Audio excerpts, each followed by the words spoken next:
বিসমিল্লাহির রহমানির রহিম। সম্মানিত দর্শক মণ্ডলী, আসসালামু আলাইকুম। অনলাইনে আয়কর রিটার্ন দাখিল করার নির্দেশিকা সম্পর্কে আমাদের একটু ধারণা থাকা দরকার। আমরা এই ধারণাটি নেওয়ার পরেই এক পাতা রিটার্ন কীভাবে পূরণ করতে হয় এবং বিস্তারিত রিটার্ন কীভাবে পূরণ করতে হয় এ সম্পর্কে একটু ধারণা পেয়ে যাব। তো আজকের টিউটোরিয়ালটা মূলত এক পাতা রিটার্ন কীভাবে পূরণ করতে হয় সেটা। তবে তার আগে 2024-25 কর বছরে আয়করের যে রিটার্নটি বের হয়েছে সেই রিটার্নটি সম্পর্কে আমাদের পরিষ্কার ধারণা থাকা দরকার। তো সেই রিটার্নের আয়কর পূরণ করতে গেলে আমাদের যে নির্দেশিকা জানা দরকার, প্রাথমিক যে নির্দেশনা সেটা আমাদের একটু ধারণা নেওয়াটাই ভালো। রিটার্ন কী জিনিস, রিটার্ন কারা দাখিল করবেন, এগুলো আপনারা একটু পড়ে নিন। মূলত এক পাতার রিটার্ন এটা কাদের জন্য প্রযোজ্য সেই জিনিসটা জানা দরকার এবং কত টাকা আয় হলে তার করের আওতায় পড়ছে, এই বিষয়গুলো প্রাথমিক কিছু জিনিস আমরা এখান থেকে পেয়ে যাব। আপনারা এই রিটার্নটা পেয়ে যাবেন, নির্দেশিকা পেয়ে যাবেন nbr.gov.bd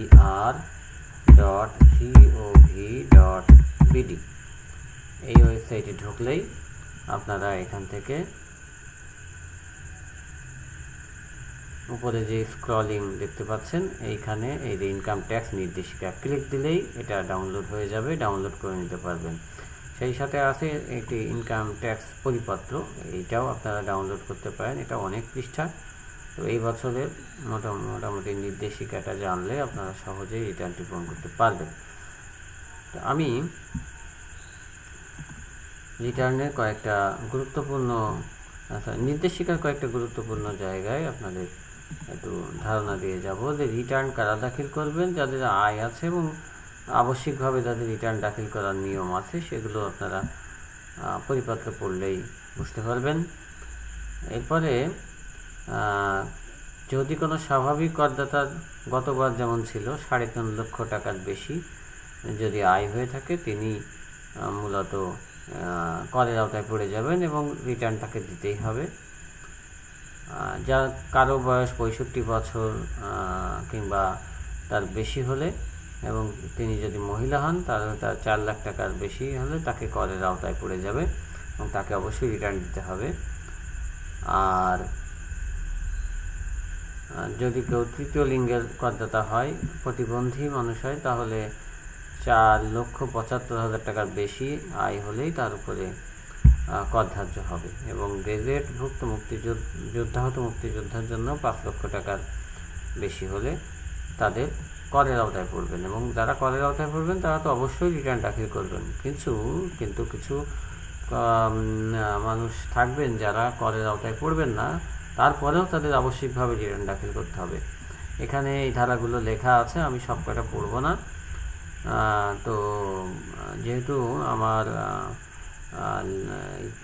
ইউটিউবের লিঙ্কে অনেক শিক্ষক থাকবেন, মূলত অনেক শিক্ষকদের নিয়ে অনেক বিতর্ক তৈরি হয় যে তারা কর রিটার্ন জমা দেবেন কি দেবেন না। তো এটা নিয়ে আমাদের এখানে পরিষ্কারভাবে এই যে 35 নম্বর ধারাতে বলা আছে যে মান্থলি পেমেন্ট অর্ডার বা এমপিওভুক্তির মাধ্যমে সরকারের নিকট থেকে মাসিক 16,000 টাকার ঊর্ধ্বে কোনো ব্যক্তিকে অবশ্যই তাদের রিটার্ন দাখিল করতে হবে। আর একটা জায়গায় আছে শুরুর দিকেই, সেটা হচ্ছে যে 5 নম্বরে যদি কেউ গণকর্মচারী হন তাকে অবশ্যই রিটার্ন দাখিল করতে হবে।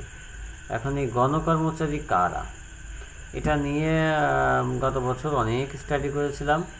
তো এটা আমাদের আয়কর নির্দেশিকা এবং আইনে বলা আছে যে পেনাল কোড 1860 অনুযায়ী গণকর্মচারী সংজ্ঞা দেওয়া আছে। তো পেনাল কোড 1860, এই হলো সেই পেনাল কোড 1860। এখানে 21 নম্বর ধারাতে পাবলিক সার্ভেন্টের মোট 12টি উপধারা দেওয়া আছে। তো এইগুলো লাইন বাই লাইন পড়া খুবই কষ্টকর, সেজন্য আমি এগুলো গুগল ট্রান্সলেটরের মাধ্যমে মোট 12টি ধারা এখানে অনুবাদ করে রেখে দিয়েছি। তো এইখানে যারা বুঝতেই পারছেন সরকারি চাকরিতে আছেন তারা অবশ্যই গণকর্মচারীর মধ্যে পড়বে। এর মধ্যে বিচার বিভাগ রয়েছে, নৌবাহিনী, বিমান বাহিনী রয়েছে। মূলত যেটা নিয়ে ঝামেলা সৃষ্টি হয় সেটা হচ্ছে যে এমপিওভুক্ত শিক্ষক যারা আছেন তারা গণকর্মচারী কিনা, এটা নিয়ে গতবারও অনেক বিতর্ক ছিল। তো সেই বিতর্কের জন্য এই যে 12 নম্বর ধারার এই লাইনটা পড়লে পরিষ্কার হয়ে যায় যে প্রত্যেক ব্যক্তি সরকারের চাকরিতে বা বেতনে বা সরকার কর্তৃক কোনো সরকারি দায়িত্ব পালনের জন্য ফি বা কমিশন দ্বারা পারিশ্রমিক পেলেও তিনি গণকর্মচারী হিসেবে গণ্য হবেন। সেই হিসেবে এমপিওভুক্ত শিক্ষক ও গণকর্মচারীর মধ্যেই পড়ে। এখানে পরিষ্কারভাবে লেখা আছে যে উপরের যে কোনো বর্ণনার অধীনে থাকা ব্যক্তিরা সরকারি কর্মচারী, সরকার কর্তৃক নিযুক্ত হোক বা না হোক। সুতরাং এই গণকর্মচারী হিসেবে এই ব্যাখ্যাটা এখানে চলে গেল। তো আমরা প্রাথমিকভাবে কিছু ধারণা এখান থেকে নিলাম।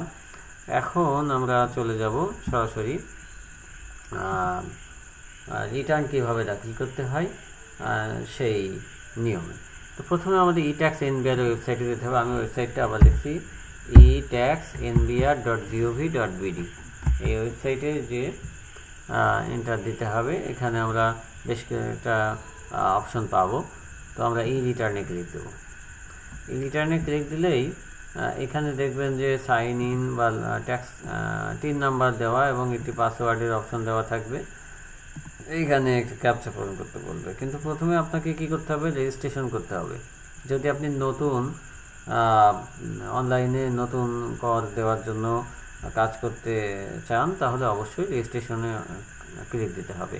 বলে রাখা দরকার, এই রেজিস্ট্রেশন কিন্তু টিনের রেজিস্ট্রেশন নয়, এটি অনলাইনে ইনকাম ট্যাক্স দেওয়ার জন্য রেজিস্ট্রেশন। এই রেজিস্ট্রেশন বাটনে যখনই ক্লিক দিবেন তখন প্রথমে একটি 3 নাম্বার দিতে বলবে, আর এখানে আপনার একটি ভ্যালিড পাসওয়ার্ড ফোন নাম্বার দিতে বলবে। এই ভ্যালিড ফোন নাম্বার বলতে আপনার এনআইডির সাথে এনআইডি দিয়ে সিম রেজিস্ট্রেশন করা আছে সেই ফোন নাম্বার এখানে দিতে হবে। যে সিম বা ফোন নাম্বার আপনার এনআইডি দিয়ে রেজিস্ট্রেশন নয় সেটি কিন্তু কাজ হবে না, ভেরিফাই করবে, ভেরিফাইয়ে ধরা পড়ে যাবে যে এটা আপনার নামে নয়। সুতরাং এটা খুব গুরুত্বপূর্ণ। তারপরে এটা দেওয়ার পরে ক্যাপচা পূরণ করার পরে ভেরিফাই অপশনে ক্লিক দিবেন। ভেরিফাই অপশনে ক্লিক দিলেই আপনার ফোনে একটি 6 ডিজিটের ওয়ান টাইম পাসওয়ার্ড আসবে। সেই পাসওয়ার্ডটি এখানে বসাতে হবে এবং তারপরে এরকম দুটো ফিল্ড আসবে, সেই দুটো ফিল্ডে আপনি পাসওয়ার্ড দেবেন, নতুন পাসওয়ার্ড সেট করে দেবেন। তো সেই নতুন পাসওয়ার্ড দিতে গেলে ওখানেই লিখে দেবে যে আপার কেস মানে capital letter, small letter, symbol এবং নাম্বার সবকটা সমন্বয় দিতে হবে, কমপক্ষে 8 ডিজিটের। সেই পাসওয়ার্ডটি দেওয়ার পরেই রেজিস্ট্রেশন হয়ে যাবে। রেজিস্ট্রেশন হয়ে গেলেই তখন আপনার সাইন ইনে ক্লিক দেবেন। সাইন ইনে ক্লিক দিলেই এইখানে আপনার 3 নাম্বারটি দিবেন এবং এইখানে আপনার পাসওয়ার্ডটি, যে পাসওয়ার্ড দিয়ে আপনি রেজিস্ট্রেশন করলেন সেই পাসওয়ার্ডটি দেবেন। এইখানে 3 নাম্বার দিতে গেলে আমি এই 3 নাম্বারটি আগে থেকেই কপি করে রেখেছিলাম। এটার পাসওয়ার্ড আমি দিয়ে নিই।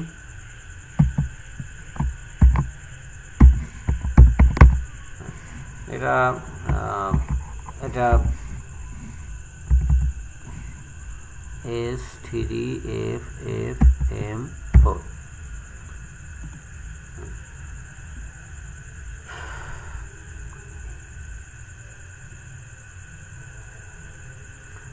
একজনের আইডি দিয়ে আমি লগ ইন করেছি। তো এই আইডি দিয়ে লগ ইন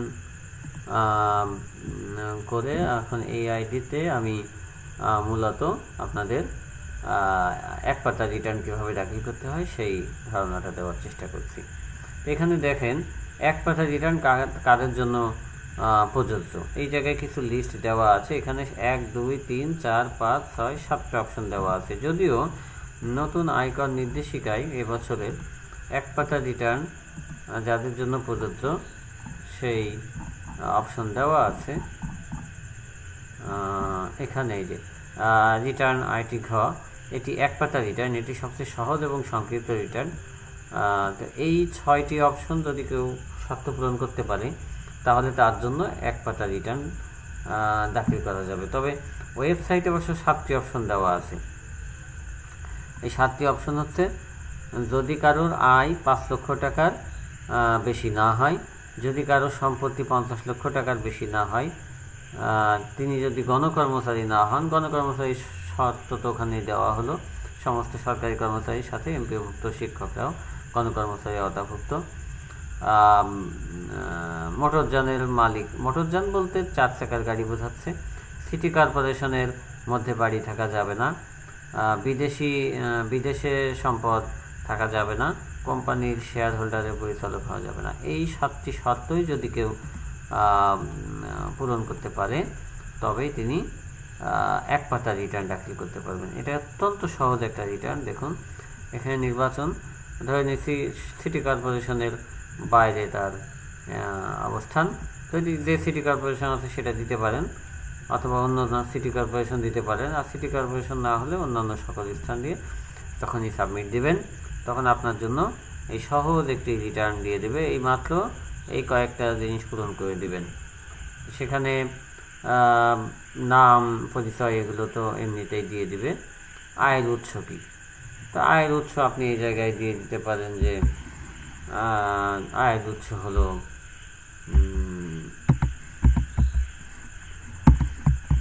দিলাম এগ্রিকালচার, তারপরে মোট পরিসম্পদ, অর্থাৎ কত টাকা আপনার সব মিলিয়ে সম্পত্তি পরিমাণ। তো সম্পত্তি পরিমাণ আপনি দিলেন যে সম্পত্তি পরিমাণ আমার 25 লাখ। এটা কিন্তু আগেই বলে দেওয়া আছে 50 লাখের বেশি আপনার পরিসম্পদ হওয়া যাবে না, এবং 5 লাখের বেশি আয় হওয়া যাবে না, ইনকাম। মোট আয় কত, তো মোট আয় কত আপনি দিলেন যে মোট আয় আমার 2.5 লাখ টাকা। কর ধরেন হয়নি, হলে দেবেন যে আমার যদি কর হয়ে থাকে, তবে এই টাকার উপরে তার কর হয়নি, কর রেয়াত নেই, প্রদেয় করও নেই, জীবনযাপনের ব্যয় 2,20,000 টাকা।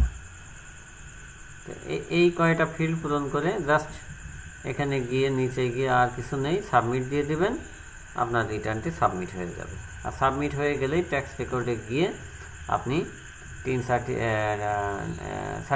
এক্সপ্রেস সার্টিফিকেট নামাতে পারবেন, সাথে সাথে রিটার্ন নামাতে পারবেন, এবং অ্যাকনোলেজমেন্ট স্লিপ নামাতে পারবেন।